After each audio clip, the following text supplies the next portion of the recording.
My first fear was my husband and I are having our first child.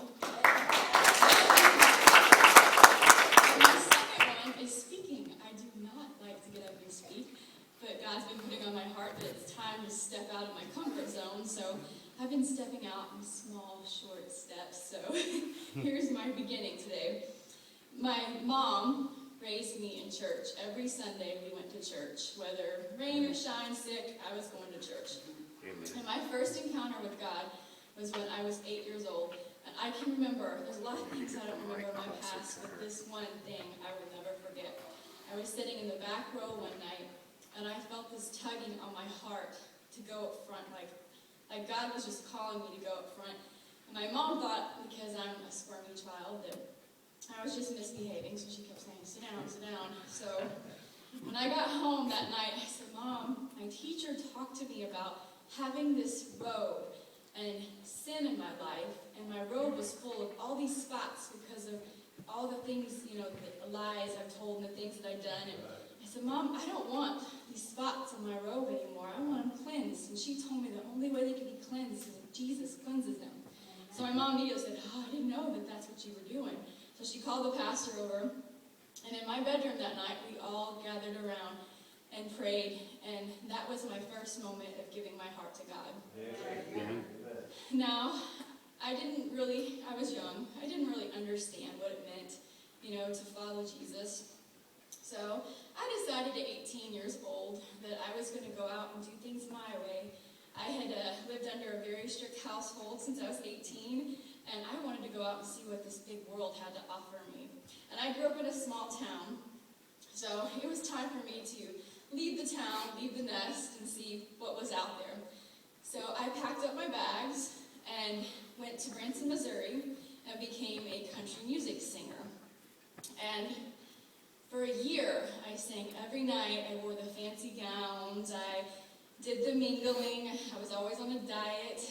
And after a year of this, I thought I was fulfilling my dream. And I thought, something's just missing in my life. This is just not getting it. This world just doesn't seem to have anything to offer me. So it was time for me to renew my contract, and I thought, okay, I'll just renew this contract and sing again, and just keep on doing this lifestyle. And God had something else in store for me, and it's taken me 10 years to figure out why he shut that door, and I'm so thankful now why he shut that door. But there was new owners that come in, and they had new singer come in, so they didn't have me for the next year. So I said, well, that's fine. I just won't sing anymore. If they don't want me to sing in their show, I just won't sing any.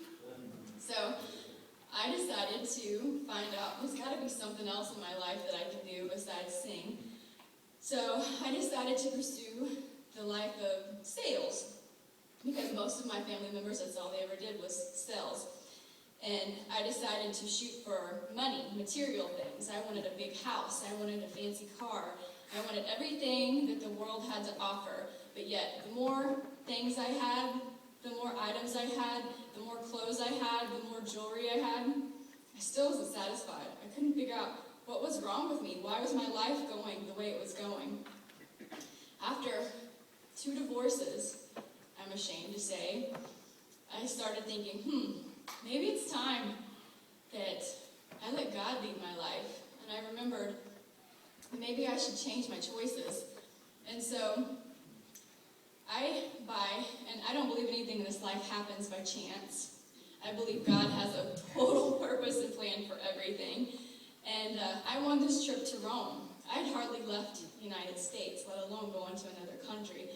And before I left for this trip, my heart was not right with God. But I prayed this prayer. I said, Lord, I ask you to give me a wonderful man, a man that's going to treat me good and love me. And if he has dark hair and brown eyes, that'd be an extra bonus too. So I got on this plane to Rome, and I met my future mother-in-law. But once again, what are the odds of meeting your future mother-in-law in Rome? And she fell in love with me, gave me her son's email, and said, hey, email this guy. And I thought, there's no way I'm going to email a total stranger. That's not something I do. So when I got home, she called me and said, well, have you emailed my son yet? I've already told him you're going to be emailing him. I'm like, okay, now the pressure's really on me. So I emailed Alex, and he come back from I knew that that was the man that God had called for me to be with for the rest of my life. And we were married a year later. And I decided that it was time for me to get back into church. I hadn't been to church in like 10 years, and it was a rebellion. Not just against my mother, but against God. I just was not going to go. I wanted to go to church because I wanted to go to church, not because anybody wanted me to go. And I even knew, I have a mother that's a prayer warrior.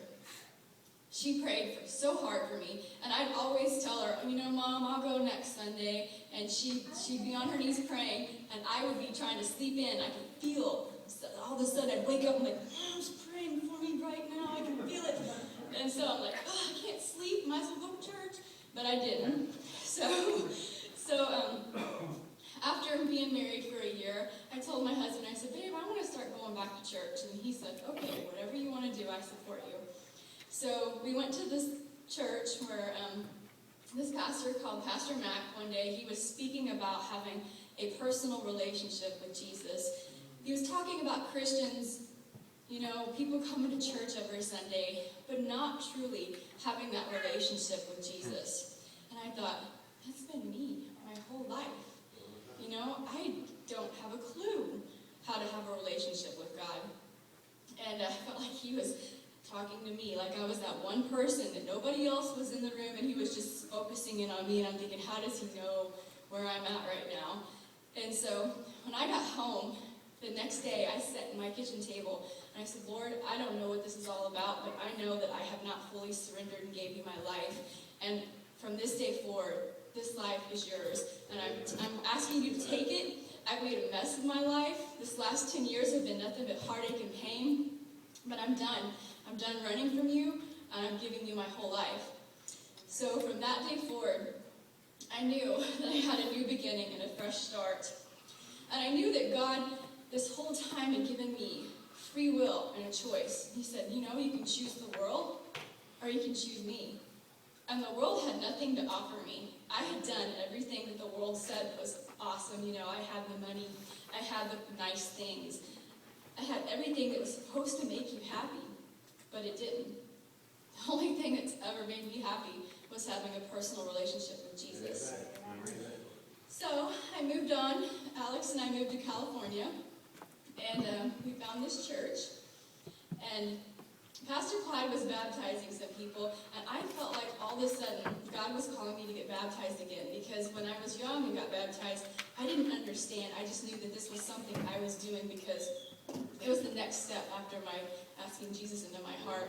And I thought, this time when I get up there and get baptized, when I go under, it's my old life. And when I come out, it's my new life in Jesus.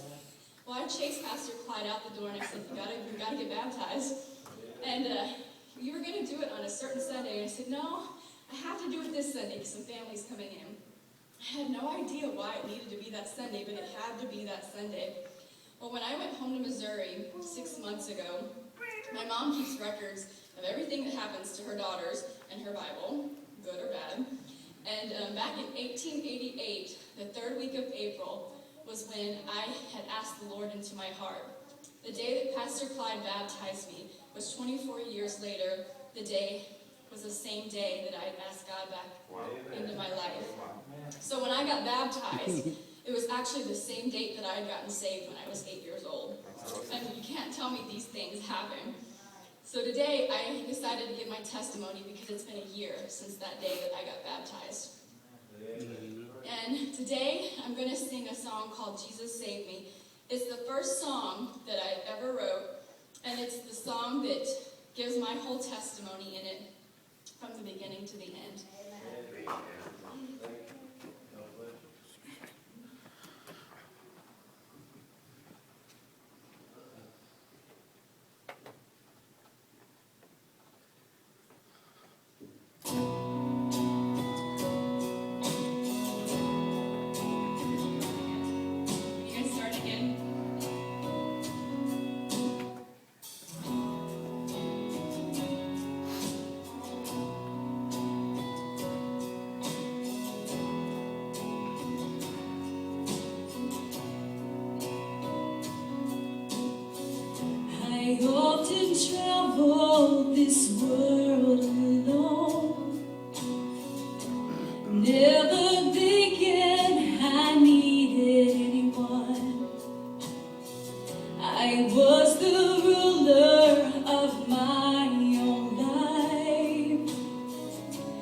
Never feeling complete inside, I often searched and needed more. Then one day, Jesus knocked on my door. He said, "My child, let me in, and I will wash away your sin." And Jesus saved me. Oh yes, he saved me. And on that day, he forgave me. My heart forever will be changed. Oh, because Jesus saved me. Sometimes Satan tries to steal my joy. He makes me think that I'm not needed anymore. But I know my Jesus, he hears my prayers. He understands me and he always cares.